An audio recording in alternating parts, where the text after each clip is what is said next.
Let's dive right into this explainer. When a medical condition severely limits your ability to work, figuring out state financial support, well, it's honestly like trying to learn a completely new language. Today, we're slicing right through that bureaucratic jargon. We're going to look at exactly how disability grants are categorized, the incredibly strict rules attached to them, and how they actually function in the real world. So, what happens when you just can't work anymore?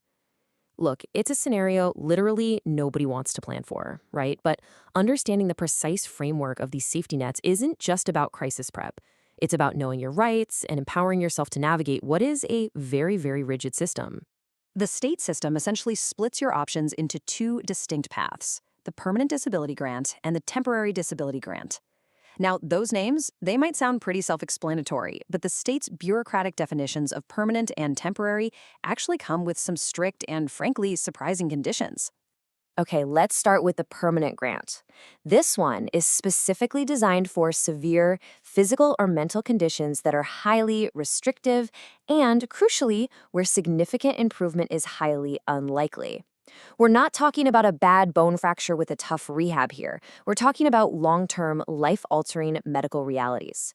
Think along the lines of managing a severe, lifelong autoimmune disease. And here's the kicker. The ultimate gatekeeper for this grant isn't your own primary care physician. It's a state-appointed doctor.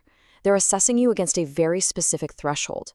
Basically, they're asking, does this condition restrict the ability to work for more than 12 months or for the rest of their life? If you hit that threshold, boom, you're in the permanent category.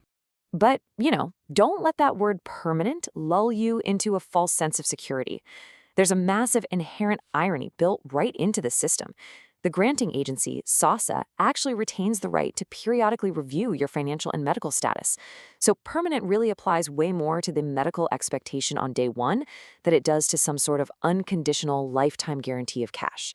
The state always wants to make sure the math still adds up. Oh, and there's another major catch here. This grant has a hard cliff.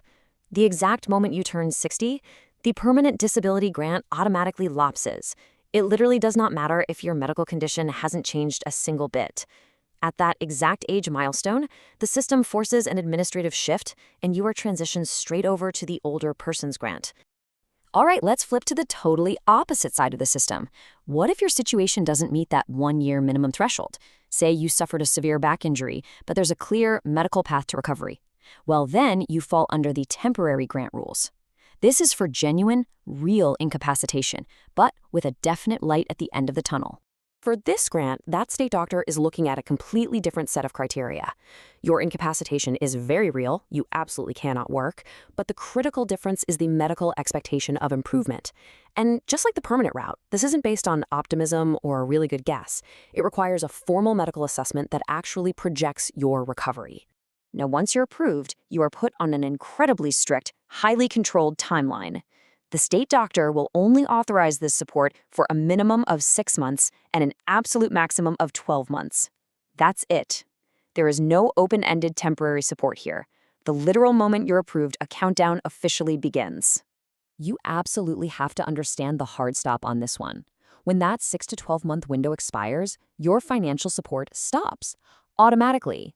The system doesn't wait for a friendly check-in, It doesn't ask how your rehab is going. When that window closes, those funds are cut immediately. So what happens if month 12 rolls around and you're actually still incapacitated? Well, the process is incredibly unforgiving. You don't just get a simple extension. No, you go right back to step 1. Your funds stop entirely, you have to undergo a completely new medical assessment by a state doctor, and you file a brand new application totally from scratch. And yep, you're doing all of this while waiting without that financial safety net. When we put these two grants head to head, the contrast is just stark.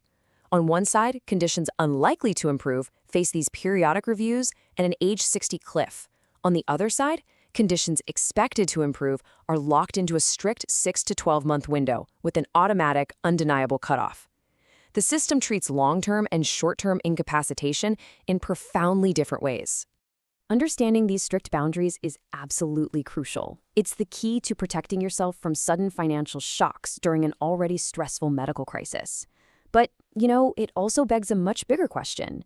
In a world where human bodies and medical recoveries rarely follow a perfect, neat 12-month schedule, Are these strict automatic cutoffs truly serving the people they were built to protect, or are they just serving the bureaucracy? Definitely something to chew on the next time disability policy hits the public debate.